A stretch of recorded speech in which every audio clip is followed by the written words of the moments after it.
Can you hear me all right, Doug?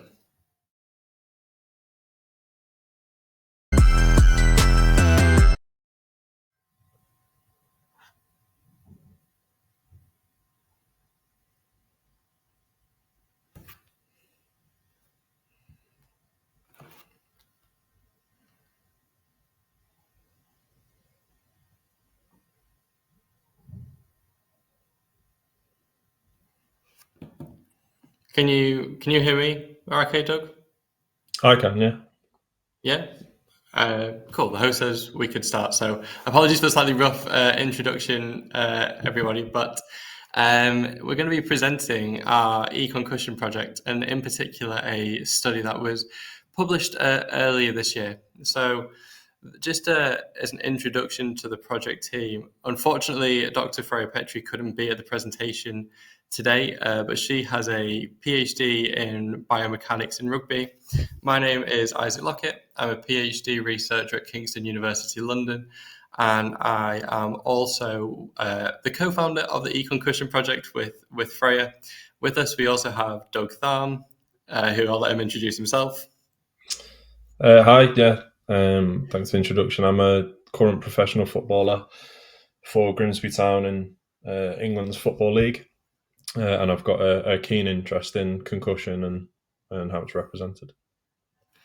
And then alongside this, after me and Freja started the project in 2023, we then teamed up with the Concussion Legacy Foundation, who have provided a lot of support for the project alongside our co-authors on this paper. So this is a QR code that takes you to the paper that we're going to be talking through today, which is entitled E-concussion, an investigation of the representation of head impact events and concussion within popular sport-based video games.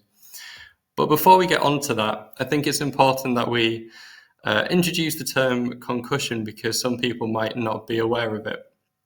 So a concussion is a type of traumatic brain injury that's caused by an impact to the head or body that causes the brain to shake within the skull. I think it's important to note that when we say impact, it doesn't necessarily need to be a physical impact.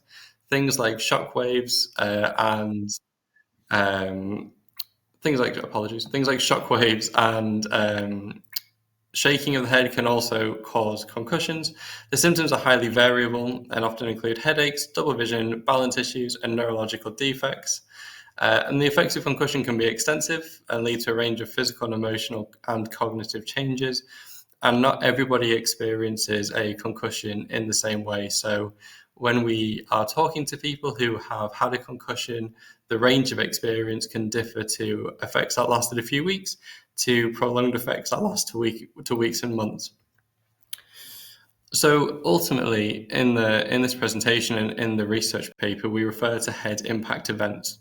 So specifically within this paper, we looked at head impacts that were caused by contact. And there were three different types that we coded, which I'll get onto a little later, but we have player to player, where a player's head makes contact with another part of a player's body. Player to equipment, so in the case of rugby, for example, you have a player making contact with a post or the ground, which is another example, which causes the head to effectively go through a jerking motion and cause a traumatic brain injury. So for this research, both myself, Freja, the majority of the Concussion Legacy Foundation team, and Doug all come from a sporting background. We have known that concussion protocols have been in sport and they dictate how modern sport responds to head injuries for a long period of time. The most noticeable concussion protocol is the recognize and remove. So when a player is suspected to have concussion, the player is then withdrawn from the game. In rugby, for example, they go for a head injury assessment, and that determines whether or not the player comes back on the pitch or not. We also understand that video games are an educational tool, and this isn't a new concept. Video games have been used to teach a variety of skills, like we see being discussed at the conference over the week. And from learning historical facts through Assassin's Creed to learning the names of sports teams to learning sports rules, we understand that this is a really important educational tool to make use of. And finally, we also have realized that the gap between the real world sporting organizations and video games are becoming increasingly connected. This is being done through an increasing number of licenses being put between the licensing agreements between the video game companies and sporting organizations, but also the search for an ever increased realism in a lot of the most popular sports games. Doug, as somebody who came into the project following it, would you be able to give a bit of insight into your starting point for the project? Yeah, of course. For getting involved with this project specifically was when I got in touch with the CLF following a series of concussions that I experienced myself. Like you've highlighted there, I've had a couple where it's player to player or myself into the ground, and they're scary to experience the real nature of them. And my history of coming into football is one that didn't include any academy or really structured teaching around concussion, and so I was a novice. It wasn't in any of the video games that I played when I was younger, and so when I was fortunate enough to get into contact with yourself, with Freja, and the rest of the foundation, it was eye opening really, that for something that I was exposed to so readily when playing the games away from being sat on the couch and playing video games, that I'd never come across it, or especially how to manage it. And so I think earlier on in my career, or especially when I was younger, I played on through concussions when I didn't necessarily know, or my coaches didn't know what to do in those scenarios. And I think that having appropriate representation is important. Fantastic. So translating that into the actual piece of research that we did, the first thing that the team looked to do is choose the correct games for the research. And with football being the most popular sport around the globe, and the prevalence of head injuries in rugby, and the fact that rugby is also a growing sport, these were the two sports that we looked to focus on. So this led us to look at ERNC25, ERNC24, Rugby League Live 4, and Rugby 22, which were the most contemporary games released for their sporting codes at the time that we did the study. Obviously, since Rugby 24 has recently come out, and there's a new EAFC and a new Rugby League Live 6. So there is the potential for us to do a longitudinal study, but in this study, these were the games that we chose to look at. What we did was we used existing definitions within the concussion-based literature to develop a coding framework. And this was this was piloted, and we made some changes to the framework, but effectively what we were looking for was the number of head impacts that we saw. For the football games, we intentionally excluded headers because there's a different mechanism of action when we look at controlled versus uncontrolled head impact events. So we've gone for unintentional head injuries. We've also looked at the number of injuries reported in the games, and we also planned to conduct a qualitative analysis of how concussion was represented in the games. However, this wasn't possible due to the lack of data that we coded. So what we did was we looked to ensure equal representation across the games. So the common denominator was 1,440 minutes of each game play, which was 16 matches of football and 18 matches of the rugby code were analysed for each game. Through statistical analysis, we did an inter-rater reliability, which was scored as almost perfect. So the analysis is predominantly descriptive statistics. And this is what the results told us. HIEs are being simulated in licensed sports-based video games. This is not a shock because the games aim to emulate real life. However, what was genuinely surprising to me and Freja was one concussion was reported, despite the nearly 700 head HIEs that we saw throughout the game.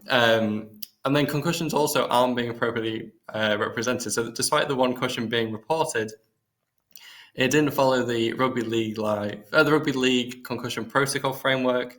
The player was not removed from the game of play.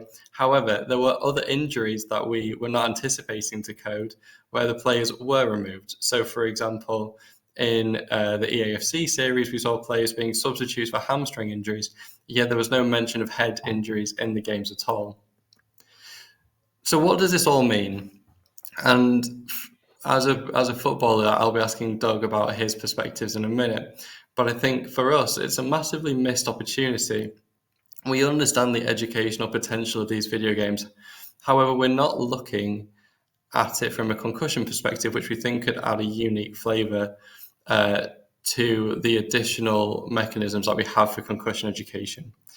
We are also aware that this won't fix everything. So if concussions are introduced into video games, it's not going to fix the pre-existing barriers to concussion education, which the sporting literature talks about.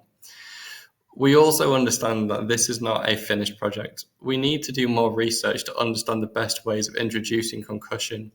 And this includes things like understanding prevalence rates of how coders currently decide the frequency of injuries in games.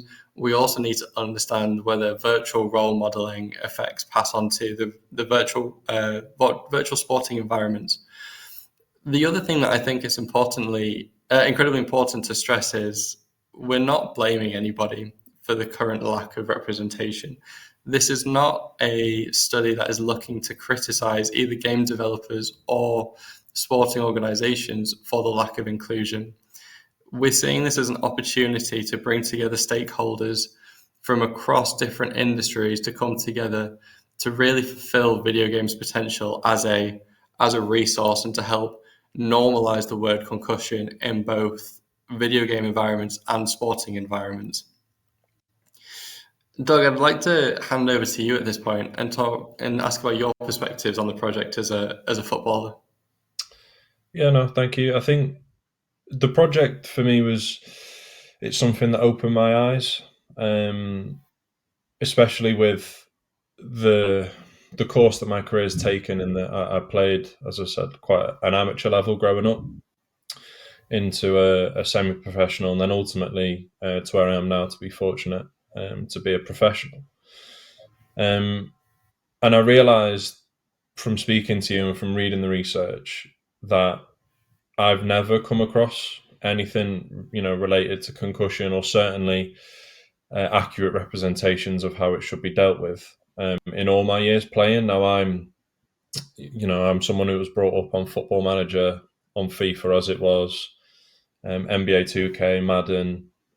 I'd like to think that sports video games, they didn't raise me because my mum wouldn't really take that too well, but certainly that they were a massive part and continue to be of my life. And to think that something that I've experienced several times in a concussion isn't anything that I learned from those games, I think I agree. And with the research, it is certainly a missed opportunity. I think, having never considered,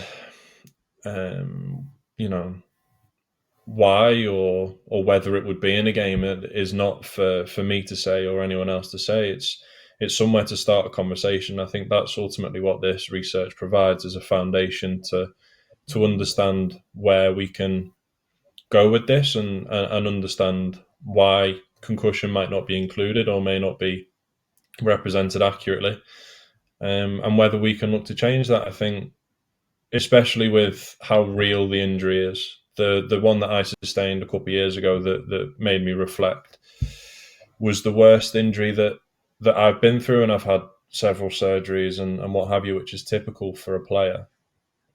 But to have, nausea, mood swings, memory loss, exhaustion, to the point where I couldn't play a video game, it was detrimental, and it stayed with me. And I think to use video games as a resource, as an educational tool, that you can expose players of those games to understand the rules and the processes. I think for me, certainly with 2K, with Madden, I learned a lot from those games in how the sport works, and how the teams would work, how you'd have to make depth because injuries happen, and all that sort of stuff. It the realism is a massive part of those games. I'm a big career mode player, so I'll always be on the search for another, wide receiver. Or when I was playing FIFA, you'd always want a backup striker that was always good. And the impact that video games can have is massive. When as I say, is in a fortunate position to be a professional now. When I speak to fans, a lot of the time, especially with the younger ones, they'll bring up instances that have happened in their video game. And because I'm in football, I'll use EAFC as the example, but I imagine it extends to all sports-based video games. But I'll have players come up to me and say that my pace is not high enough, which is quite nice to hear. But it's interesting how that reflects onto the real world, and it shows that there is a massive relationship between what happens in the video game and what happens in real life, and vice versa. And I think players can understand injuries. When you suffer an injury and you say that you've got a knee injury, they can understand that a knee injury can either be severe or it can be, just a couple of weeks. And I think video games are good to sort of surround players with that general understanding that they exist and there's different levels. And bringing it back to concussion is like any other injury. To someone who doesn't experience it, it's something that requires you to leave the field, stop playing, and to have a period of time out to recover, and that you need to seek the relevant medical advice. And so that's where I think this project is most relevant, in that to understand why or where this can go in concussion representation in video games. Because concussion is a universal experience in sport. It's something that I've experienced when I was an amateur, and it's something that I've experienced as a professional. And I know just from being in the game and paying attention and speaking to people that it's something that international players deal with. And as professionals, we're all really fortunate to be protected and well informed about our concussion procedure. In England, we're lucky to have the concussion substitutes and a specific return to play protocol. And we're given relevant medical advice. But unfortunately, and this is not something that video games necessarily have a say in, but amateurs don't have that access. Semi-pros don't always have that access to well-informed support networks that will treat concussion accordingly. And I think whilst it's a wider issue, it's something that video games can be a massive part of going forward, because they appeal to all ages and ability levels. I've been playing FIFA or EA for best part of 15 years, and so there's a wider form of education there for players, whether they're young or old, or coaches or even fans, to understand that when there's been a head impact that might be a concussion, is that it's the safest thing is to understand how concussions are dealt with, and just to reflect the real life practices into the video game seems like a good start. But like Isaac said, there's no blame and there's no answer at this point. It's all about asking the next question and speaking to the relevant people that can help push this project and push this issue a little bit further. Because as a professional, I would much rather the video game Doug suffer a concussion and it help educate players than suffer one myself. And ultimately, I think all it takes one person that plays these games to manage a concussion in an appropriate way to make it worth it, to include it and to represent it fully. Fantastic. Thank you so much. I think that's our time as well.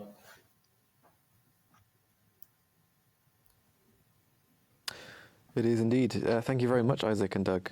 Really insightful talk there. We do have one question from Digital Fitness, who says, highly appreciated project, thank you. Do you think it would be a good idea to increase realism in sports simulations in general, e.g. longer injury rests of players for educational purposes, or would that decrease the gaming value of these outcomes? Yeah, so before me and Freja started the E-concussion project, at all, we did a small-scale public consultation survey, which had 211 responses, I think. And the thing that we found was you could almost split the responses in two. The first one is they wanted increased realism because they enjoy the simulation aspect of it. And the other bit of the public consultation was people thought there was a educational role that video games could play. However, we understand that we don't want to turn EAFC into Concussion Simulator 26.